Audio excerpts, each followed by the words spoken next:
तो हेलो दोस्तों, तो चलिए आज हम आपके साथ फिर से हाजिर हैं एक ऐसी ही मजेदार प्रश्नों के साथ जिसमें हम एसएससी के प्रीवियस ईयर क्वेश्चन इंग्लिश के आपके साथ हम शेयर करने वाले हैं, जिसमें आपको बहुत ही हेल्प मिलेगा। अगर आप एसएससी किसी पोस्ट के लिए अप्लाई कर रहे हो, किसी भी गवर्नमेंट एग्जाम की तैयारी कर रहे हो, तो उसमें इंग्लिश के जो प्रीवियस ईयर क्वेश्चन रहते हैं उनका बहुत महत्वपूर्ण रोल रहता है। कम से कम 60 से 70% उनका बहुत अच्छा यहाँ पे आपको बेनिफिट मिलने वाला है। ठीक है, तो चलिए अगर आप एसएससी किसी भी एग्जाम की तैयारी कर रहे हैं तो आप हमारे चैनल को सब्सक्राइब कर सकते हैं। इसमें हम आपको प्रीवियस ईयर के क्वेश्चन पेपरों को सॉल्यूशन के साथ आपके साथ हम शेयर करने वाले हैं। तो चलिए स्टार्ट करते हैं आज का क्वेश्चन। तो यहाँ पे दिया था, देखिए, find the part of the given sentence that has an error, it is there is no error. ठीक है, यहाँ पे दिया था no error, choose no error, मतलब यहाँ पे आपको जिस भाग में गलती है उस भाग में जिस भाग में हमें गलती है उसे हमें देखना है और उसे हमें सिलेक्ट करना है। ठीक है, अगर किसी भाग में आपको गलती नहीं दिख रहा है तो आप नो एरर वाले ऑप्शन को भी चूज कर सकते हैं। ठीक है, तो देखते हैं इसमें किस भाग में गलती है। तो यहाँ पे देखिए आपको आंसर में दिख ही रहा है कि यहाँ पे क्या है, फ्यू हॉप्स व्हेन ही,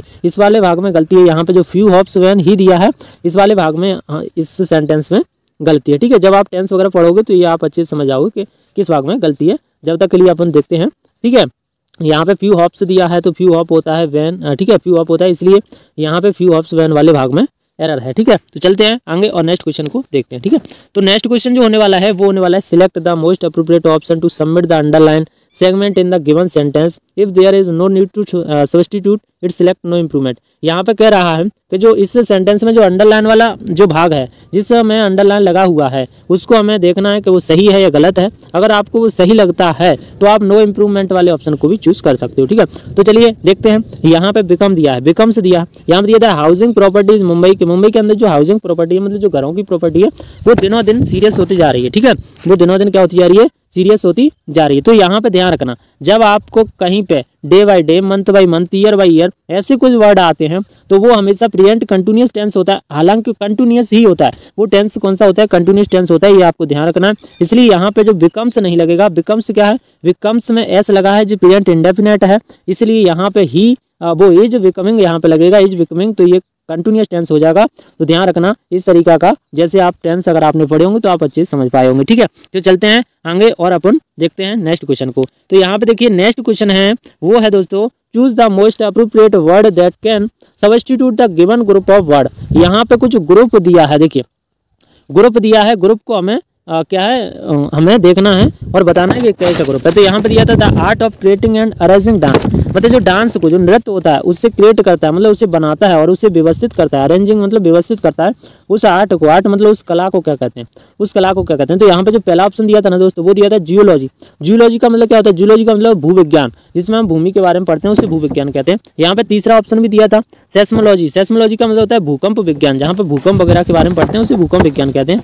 और यहाँ पे दिया था कैलीग्राफी। कैलीग्राफी का मतलब होता है दोस्तों हस्तलिपि, जो हाथ से लिखते हैं, हस्तलिपि जो होता है उससे कहते हैं कैलीग्राफी। और यहाँ पे तो दिया था ना, यहाँ पे जो दिया था ना कोरियोग्राफी, ये दिया था दूसरा ऑप्शन यहाँ पे कोरियोग्राफी। इस कोरियोग्राफी का मतलब होता है नृत्य कला से संबंधित, जिसमें हम नृत्य कला के बारे में सीखते हैं उसे कोरियोग्राफी कहते हैं। ठीक है, कोरियोग्राफी कहते हैं। तो यहाँ पे इसलिए ये कोरियोग्राफी वाला ऑप्शन सही हो जाएगा। फिर जो डांस को बनाता है और उसे व्यवस्थित करता है उसे कोरियोग्राफी कहते हैं। ठीक है, तो चलते हैं आगे देखते हैं। आगे यहाँ पे दिया, देखिए आगे यहाँ पे select the most appropriate एंटोनियम्स of the given word. यहाँ पे एक वर्ड आपको दिखाई दे रहा है करंट, इस करंट का हमें एंटोनियम्स देखना है। एंटोनियम्स का मतलब क्या होता है, एंटोनियम्स का मतलब होता है उल्टा, यानी जो विपरीत होता है उसे हम एंटोनियम्स कहते हैं। ठीक है, तो एंटोनियम्स क्या होने वाला है, देखिए करंट का मतलब होता है अभी करंट में, अभी जो वर्तमान होता है वो उसे करंट कहते हैं। पहला ऑप्शन दिया था वो दिया था जनरल। जनरल का मतलब होता है मॉडर्न, जनरल मतलब सामान्य होता है। ठीक है, जनरल का मतलब क्या होता है, सामान्य होता है। और जो मॉडर्न दिया, मॉडर्न का मतलब नया होता है। ठीक है, मतलब ताज़ा, नया। ठीक है, और यहाँ पे जो प्रेजेंट दिया था, प्रेजेंट मतलब अभी वर्तमान में जो होता है वो प्रेजेंट होता है। तो देखिए करंट का मतलब प्रेजेंट करंट का ही लर है। यहाँ पे मॉडल भी, नया भी करंट ही है। यहाँ पे जनरल सामान्य भी ये करंट से संबंधित है, ये अलग वर्ड है। लेकिन यहाँ पे एंटोनियम्स पूछा उल्टा, तो करंट अभी और पास्ट मतलब बीत गया, तो ये इसका उल्टा हो जाएगा। ठीक है, तो यहाँ पे जो फर्स्ट ऑप्शन है, फर्स्ट माने जो बीत गया वो वाला। ठीक है, तो यहाँ पे जो फर्स्ट हो जाएगा वो करेक्ट हो जाएगा, करंट का एंटोनियम्स हो जाएगा। ठीक है, आगे चलते हैं, आगे नेक्स्ट क्वेश्चन को हम देख लेते हैं। यहाँ पे जो नेक्स्ट क्वेश्चन है वो दिया था select the most appropriate option to fill in the blank. यहाँ पे हमें फिल इन द ब्लैंक्स बनना है और यहाँ पे दिया I am always for good books. I am always for good books के मैं हमेशा, ऑलवेज मतलब हमेशा, फॉर गुड बुक्स मतलब अच्छी किताबों की क्या रहता हूँ, अच्छी किताबों की तलाश में रहता है। यहाँ पे देखिए जो लुकिंग के साथ जो वर्ड दिया ना उनका सबका अलग अलग मतलब निकलेगा। यहाँ पे देखिए, यहाँ पे जो पहला ही दिया था ना जो सही है वो दिया था लुकिंग आउट। लुकिंग आउट का मतलब होता है तलाश की, तलाश कि मैं अच्छी किताबों की तलाश में रहता हूँ, मैं हमेशा अच्छी किताबों की तलाश में रहता हूँ। तो यहाँ पे जो हो जाएगा, ठीक है, मैं हमेशा अच्छी किताबों की तलाश में रहता हूँ, ठीक है, ये हो जाएगा। और जो दूसरा दिया था लुकिंग के साथ डाउन लगा था, लुकिंग के साथ जब डाउन लगाते हैं तो वो होता है नीचे देखना।